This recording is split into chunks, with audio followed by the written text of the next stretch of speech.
হয়ে গেল।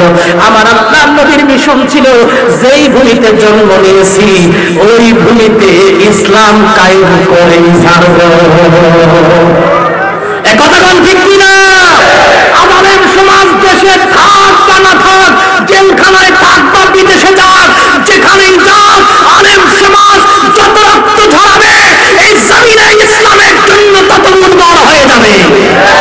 রাত যত গভীর হয়, অন্ধকার যত বাড়ে, পরের দিন সূর্য উদিত হওয়ার সময় তত কাছাকাছি চলে আসে। ঠিক কিনা ধরে বলে? সেজন্য মনে রাখো, যত জুলুম অত্যাচার নির্বিচারে তোমরা গুলি করেছো, ৭৭ আলেমদেরকে হত্যা করেছে, ২১ সাল থেকে শুরু করে ৮ সাল থেকে শুরু করে ২৪ সাল পর্যন্ত ছোট বাচ্চাদেরকে হত্যা করেছ, তোমাদের সেই অন্ধকার দূরীভূত হয়েছে, বাংলার আকাশে নতুন সূর্য উদিত হয়েছে।